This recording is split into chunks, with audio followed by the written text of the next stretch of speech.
Assalamualaikum warahmatullahi wabarakatuh. Nama saya Tasya Zahra dengan NIM 194111111063 dari D3 Keperawatan, dan di sini saya bersama rekan saya. Nama saya Ripani Ramawati Ohorala dari Prodi Teknik Sipil. Beliau juga dari Universitas Muhammadiyah. Baik, di sini saya akan memberikan penyuluhan materi nutrisi pada bayi dan anak. Sebelumnya maaf kepada Ripani, nutrisi itu apa sih? Menurut aku nutrisi itu substansi organik yang dibutuhkan organisme tubuh untuk pertumbuhan dan memelihara kesehatan. Ya baik, itu cukup betul ya.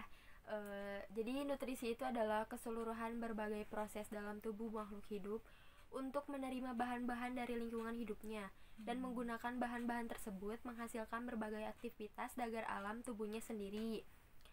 Bahan-bahan tersebut dikenal juga sebagai nutrien. Nutrien itu adalah zat gizi yang dibutuhkan oleh tubuh untuk tumbuh dan berkembangnya anak. Jadi setiap anak itu mempunyai kebutuhan nutrien yang berbeda-beda pastinya. Anak juga mempunyai karakteristik yang khas dan dalam mengkonsumsi makanan atau zat gizi tersebut. Oleh karena itu, untuk menentukan makanan yang tepat dan pas untuk si anak, tentukan jumlah kebutuhan dari setiap nutriennya. Kemudian tentukan jenis bahan makanan yang dapat dipilih untuk diolah sesuai dengan menu yang diinginkan.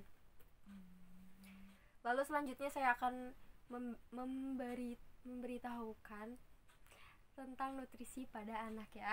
Oh iya, silahkan. Anak itu kan merupakan generasi penerus ya bagi kita, bagi bangsa, pokoknya bagi masa depan kita lah ya.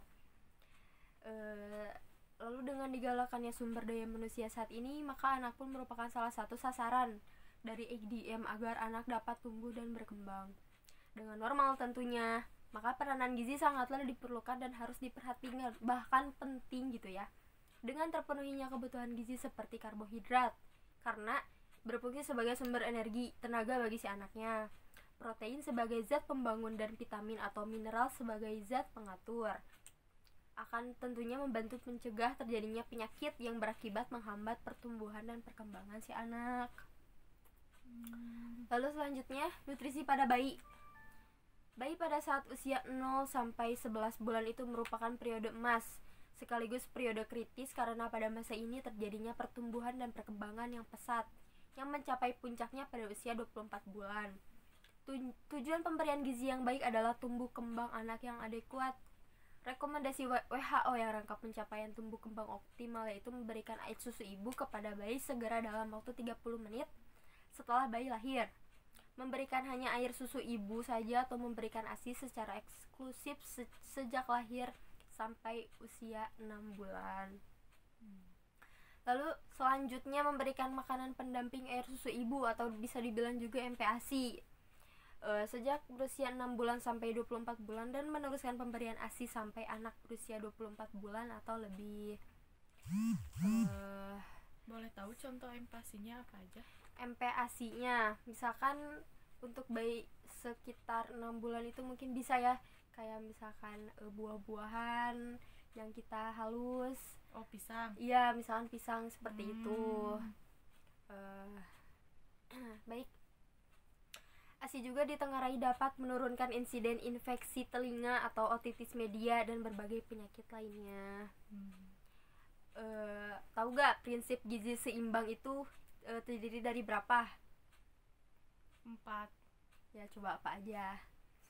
Oh, kurang tahu, aku tahunya 4. Baik, emang ya prinsip gizi seimbang itu terdiri dari 4. Yang pertama, mengkonsumsi makanan beragam. Yang kedua, melakukan aktivitas fisik, contohnya seperti olahraga teratur ya. Terus membiasakan perilaku hidup bersih.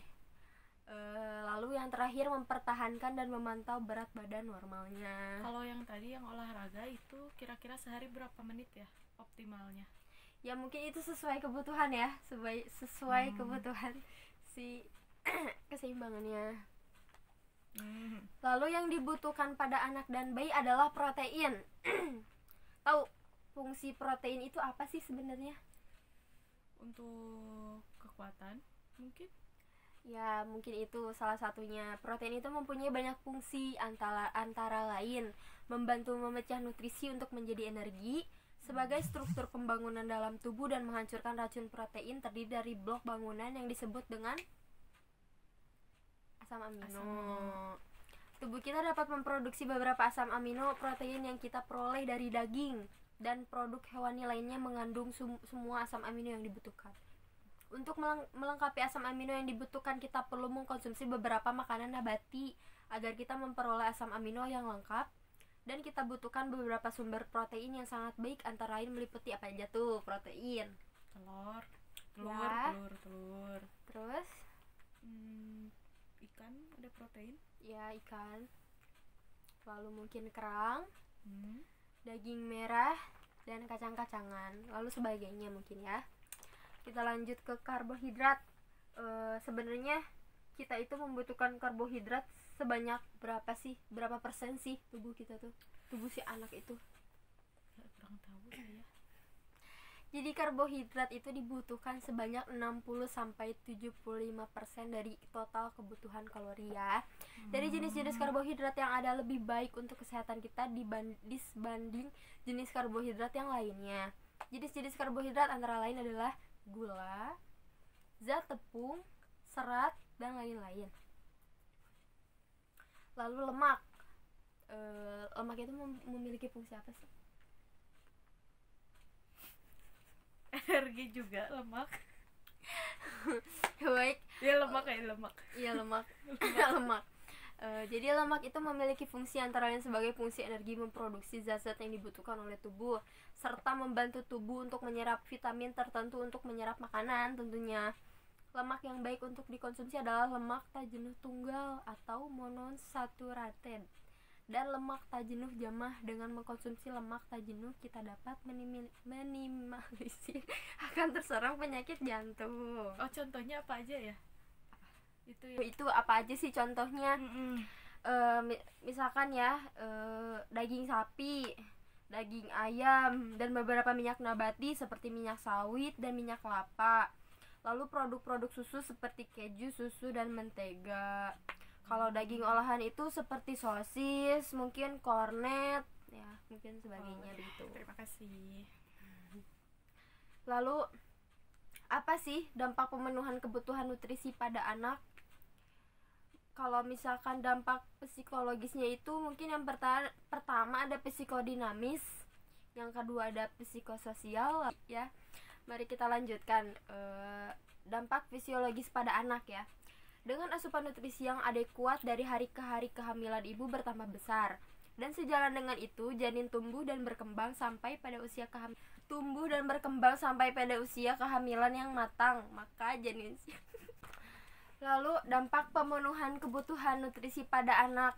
Yang pertama ada dampak psikologisnya, yang pertama ada psikodinamis, yang kedua ada psikososialnya, lalu yang ketiga ada maturasi organik. Lalu dampak fisiologis pada anak.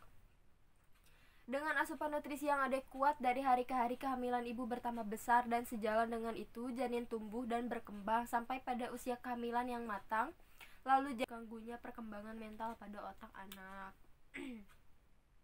Lalu akibat kelebihan gizinya mungkin obesitas sejak dini. Bayi yang memiliki berat badan yang tidak seharusnya akan mengidap penyakit obesitas. Bukan hanya itu, ternyata anak-anak yang memiliki kelebihan gizi juga akan terkena penyakit persendian, gangguan tidur, hingga kardiovaskuler. Mungkin hal ini tidak baik ya untuk anak-anak. Apakah cukup dimengerti? Oh iya, siap, cukup. Terima kasih atas penyuluhannya. Saya banyak pembelajaran yang ada sekarang ini. Terima kasih Saudara Tasya. Baik, terima kasih Dipani karena mau mendengarkan penyuluhan materi dari saya. Baik, sekian penyuluhan materi nutrisi pada bayi dan anak dari saya. Terima kasih. Assalamualaikum warahmatullahi wabarakatuh.